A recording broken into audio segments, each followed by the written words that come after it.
안녕하세요, 여러분. 오늘은 세금의 도덕성이라는 조금은 무겁지만 정말 흥미로운 주제의 영어 지문을 함께 분석해 볼 거예요. 세금, 그냥 내라고 하니까 내는 돈이라고만 생각했다면 오늘 이 시간을 통해 그 생각이 완전히 바뀔 수도 있습니다. 자, 그럼 지문 완전 정복 시작해 볼까요? 우리는 총 4단계로 이 지문을 파헤쳐 볼 겁니다. 먼저 핵심 단어들을 짚어보고요. 그 다음엔 문장을 하나하나 뜯어보면서 자세히 분석할 거예요. 그리고 나서 글 전체의 논리적인 흐름을 보고 마지막으로 핵심 주제가 뭔지 딱 정리하고 마무리하겠습니다. 자, 어떤 글이든 제대로 이해하려면 어휘가 기본이겠죠? 본문을 읽기 전에 이 지문을 이해하는 데 꼭 필요한 핵심 단어들부터 빠르게 짚고 넘어가겠습니다. 네, 여기 몇 가지 단어들이 나와 있는데요. 특히 저기 중간에 보이는 distributive justice, 우리말로는 분배정의라고 하죠. 이 단어가 오늘 우리가 다룰 내용 전체를 꿰뚫는 가장 중요한 핵심 키워드니까요. 꼭 기억해 주세요. 화면 잠시 멈추고 한번 쭉 훑어보시는 것도 좋은 방법입니다. 좋습니다. 단어들을 익혔으니 이제 본격적으로 본문을 파헤쳐 볼 시간입니다. 저자가 어떤 논리로 자신의 주장을 펼쳐나가는지 한 문장 한 문장 같이 따라가 보자고요. 자, 첫 문장입니다. 글은 보통 일반적으로 사람들은 이렇게 생각한다는 일종의 통념을 제시하면서 시작하는 경우가 많아요. 이 문장이 바로 그 역할을 하죠.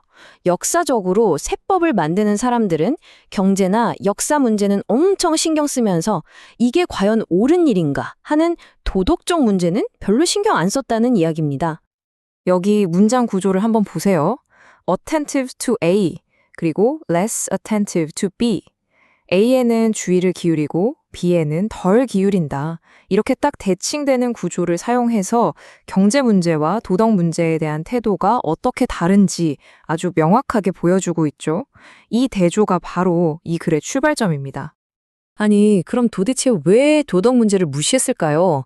두 번째 문장이 그 이유, 아니 핑계를 알려줍니다. 아, 그거 너무 논란이 많아. 답하기 너무 어려워. 심지어 최악의 경우엔 지금 우리가 하는 거랑 상관도 없는 얘기야 하면서 그냥 치워버렸다는 거죠. 여기서 문법 포인트 하나. labeled non-feasance. 이 부분, 바로 분사구문입니다. 어렵게 생각할 것 없고요. 그냥 주어인 도덕성에 관한 질문들이 어떤 취급을 받았는지, 어떤 딱지가 붙었는지를 부가적으로 설명해 주는 거예요. 그냥 밀려난 게 아니라 논란거리, 골칫거리라는 딱지가 붙으면서 밀려났다는 뉘앙스를 생생하게 전달해 주죠. 자, 여기서 집중해야 합니다. But in fact, 하지만 사실은 이 표현이 나왔다는 건 뭐다? 글의 흐름이 180도 바뀌는 아주 강력한 반전의 신호입니다. 지금까지의 통념을 뒤집고 필자가 진짜 하고 싶은 말이 시작되는 부분이죠. 사실은 말이야, 그 도덕 문제가 바로 세법을 만드는 것의 심장, 핵심이라는 거예요. 그냥 heart도 아니고 the very heart라고 했어요. 바로 그 심장부에 있다는 아주 강한 표현이죠. 도덕적 문제가 세법에서 얼마나 본질적이고 중요한지를 정말 강하게 어필하고 있는 겁니다. 그리고 바로 다음 문장에서 한 번 더 쐐기를 박습니다. rather than, 주일라기보다는 이라는 표현을 써서 앞선 통념을 다시 한번 반박하죠. 도덕적 질문은 관련 없는 게 아니라 세금을 부과하는 것 자체에 있어서 근본적이라고 말입니다. 필자가 여기서 fundamental, 즉 근본적임이라는 단어를 쓴 데는 이유가 있어요. 도덕성이라는 게 있으면 좋고 없어도 그만인 어떤 장식 같은 게 아니라 세금이라는 집을 짓는데 없어서는 안 될 가장 기초, 주춧돌과 같다는 걸 강조하고 싶은 거죠. 자, 그럼 왜 도덕이 세금의 근본적이라는 걸까요? 이 5번째 문장에서 필자는 세금에 대한 자신의 핵심 정의를 내립니다. 세금이란 바로 한 사회가 가진 분배 정의에 대한 생각을 현실에서 실현하는 것이다 라는 거죠. 아까 제가 꼭 기억하라고 했던 단어, 분배 정의가 여기서 다시 등장하죠. 이게 이 글의 심정입니다. 사회의 돈이나 자원을 구성원들에게 어떻게 나누는 게 공정할까? 이게 바로 분배 정의에 대한 고민이거든요. 필자는 세금을 이 정의를 실현하는 도구로 보기 때문에 세금과 도덕은 절대 뗄 수 없는 광대라고 말하는 겁니다. 그럼 경제학은 필요 없다는 말일까요? 아니요, 그건 아닙니다. 이 문장은 경제학의 역할과 한계를 아주 명확하게 구분해요. 경제학은 우리가 정한 목표를 달성하는데 이 방법이 효율적인지 아닌지 계산은 해줄 수 있어요.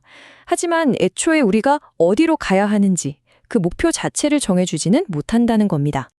이 문장에 쓰인 표현들을 보면 필자의 의도가 더 잘 보여요. 경제학이 큰 도움이 된다고 그 가치를 인정해 주면서도 in a vacuum, 즉 진공 속에서 홀로는 목표를 식별할 수 없다고 딱 선을 긋죠. 경제학은 도덕적 목표라는 방향타 없이는 길을 잃는다는 뜻입니다. 그리고 마침내 모든 논의가 이 마지막 문장, 결론으로 모입니다. 그래서 조세정책을 만든다는 건 결국 어떤 사회가 좋은 사회인가라는 도덕적 목표를 정하는 일이고 그 일을 하기 위해서는 반드시 윤리학과 도덕적 분석이 필요하다는 것입니다. 마지막 문법 포인트 한번 짚어볼까요? 이 문장의 주어는 creating tax policy, 조세 정책을 만드는 것이라는 동명사구입니다.